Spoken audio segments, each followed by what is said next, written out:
Bien-aimé Shalom, epesi pasi epesi mawa. Na lombangu pona laksabino video moko na église ya Moïse Mbie. Eza église ya Jésus-Christ était mais église ya Moïse Mbie. Pambate église ya Jésus-Christ ezala kanango batimate parce que l'église c'est un peuple mis à part. Yesu akoya kozwa église na ye. Donc eza batimate eza des groupes ya batu. Voilà. Mais na kati na église na bango batima o ya Moïse Mbie. Bien-aimé, bazo yemba bêtise, bazo yemba nzoto ya ba mama epesi pasi epesi mawa na sengela no bino bolimbisi na no peuple de Dieu mais naza obligé na tiela bino video oyo pamba te bino bat bokendaka na l'église bâtiment bakumisaka na bango nzambe te eza ba magablo na bango bakendaka nde koluka mbongo bien aimé dans le Seigneur epesi pasi epesi mawa na Luc chapitre 12 verset 2 le banzambe eza koloba il n'y a rien de caché qui ne doivent être découverts ni de secrets qui ne doivent être connus. Donc ça veut dire nyonso e batama ki ekubima na poisa. Il faut to laksabino bien aimé le Seigneur. Bo ba ite bato baza ya nzambe te. Ezali bana na satana. Ba ende koko sabino, kolia bino bambongo, komema bino na distraction, komema bino na lifelo. Réveille-toi toi qui dors encore. Mingi pelelo boti bilongi na bango banda ko na bino na kata ba calendrier voilà calendrier bati longi ya pasteur bien aimé idolâtrie oko kendeli felo pamba kolanda bango te bien aimé le Seigneur bazu place ya Yesu na motema na yo ndeko nanga sans plus tarder talana no église ya Moïse Mbie oyo une église bâtiment une église ligablo une église salle d'attente pour remember bien en enfer bino moko bo landana no bien aimé azoko sa likolo na kati ya likolo wana azolo beloko mususu tia vraiment matoyi bien aimé na kati l'église na bango bien aimé la présence na bango nyonso yo moko yoka yango epesi pasi epesi mawa to landa na kombo na Yesu Kristo.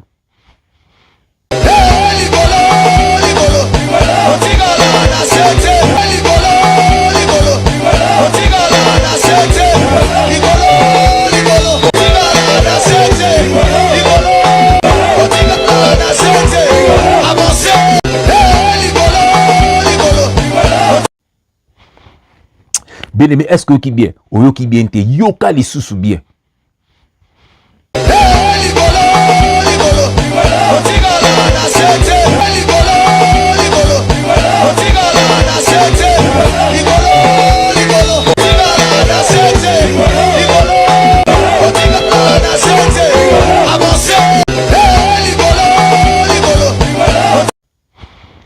Epesi pasi epesi mawa donc nga na longenda kuna ngai na kei kuna pona koyoka ba bêtise ya boye bien aimé où est la présence de Dieu? Où est la présence de Dieu? Bien aimé, où est la présence du Saint-Esprit? Bozo le qui s'attend bien aimé le Seigneur. Na ba mama kuna bazo ganga, na ba tata bibimba bazo ganga, pe bazo bina. Bozo yoka bien makambo bazo loba. Boza ba aveuglé, boza ba fanatique, boza ba esclave, ba fanakuiti et vous irez en enfer. Bien aimé, nous le verset moko. Dans Matthieu chapitre 7, laquelle on a verset 21. Yokelo na kotangawa et je vais lire au nom de Jésus-Christ.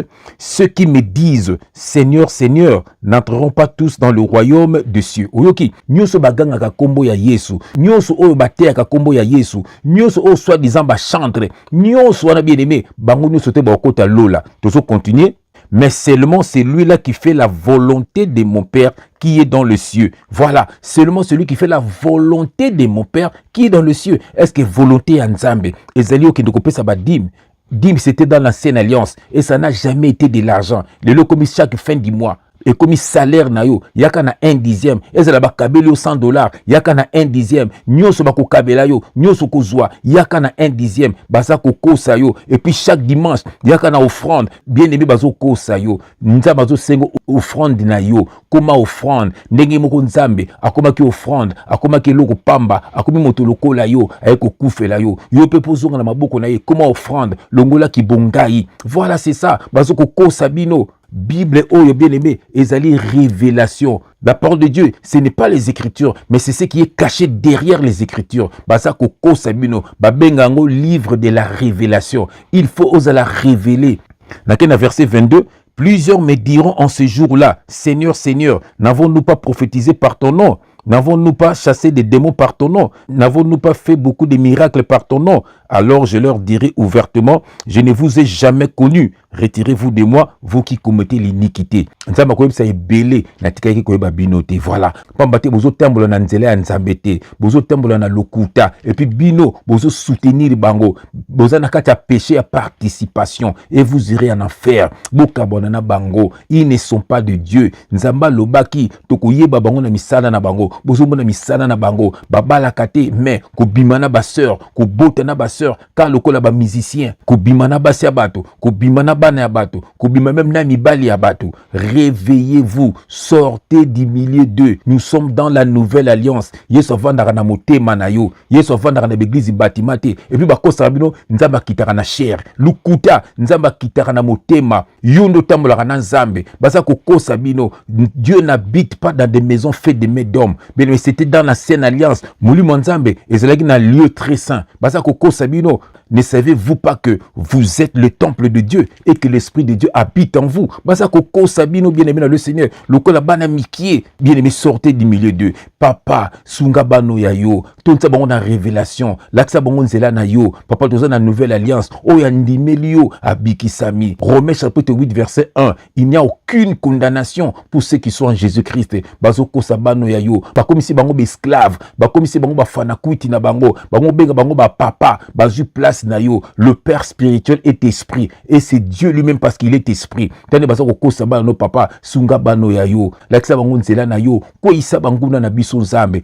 Pambola bano yayo papa. Tambola na bango papa. Bikisa bango papa. Longola bango na maboka ba loup ravisseur na kombo na Yesu Kristo.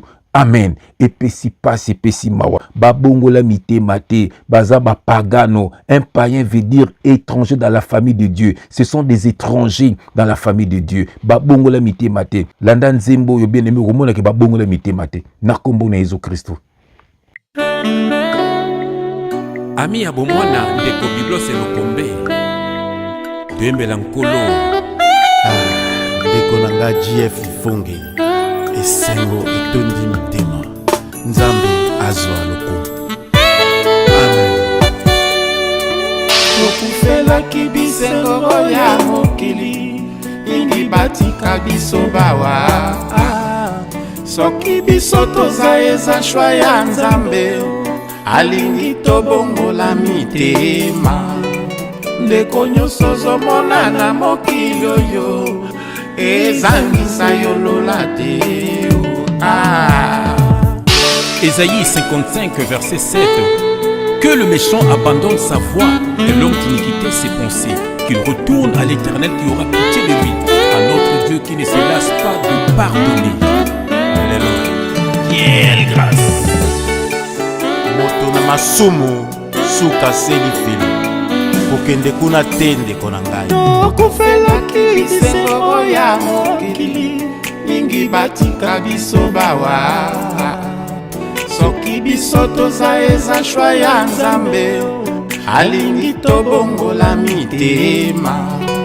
Ndeko nyonso ozomona na mokili oyo ezangisa yo lola te. Ça c'est la rumba sainte. Rumba isantu. Isika bonjo beite. Obongola mitema mokili oyo ekolekango. Lolembango ya nini nzoto nde butolo. Tout est vanité.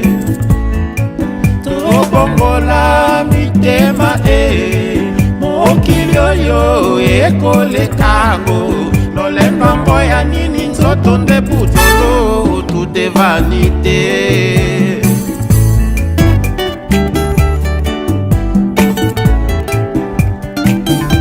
Nzambi alobaki akoya lokola moyibi akuta yote na masumu yoko tigalanga yoko koma kolela ndelaka Kota kukuma ngako bekete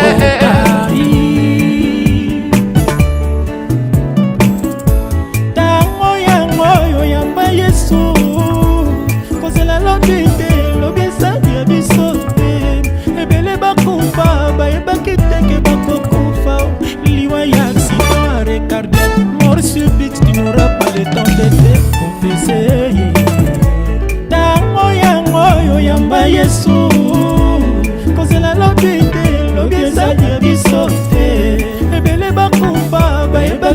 ke bakokufa liwa ya accident arrêt cardiaque mort subite tu n'auras pas le temps de te confesser tobongola mitema mokili oyo ekolekabo tolengango ya nini nzoto nde botolo tout est vanité mosana bono ozela lobi tolobi ezali ya biso te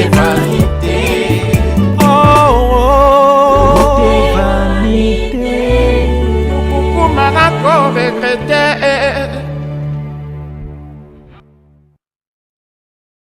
Que Dieu te bénisse, que Dieu te visite. Au nom de Jésus-Christ, Amen. Quelle grâce! Quelle grâce TV, des ténèbres à la lumière, de la mort à la vie. Abonnez-vous pour ne pas rater nos vidéos. Quelle grâce! On a battu, Yesu, Oufela.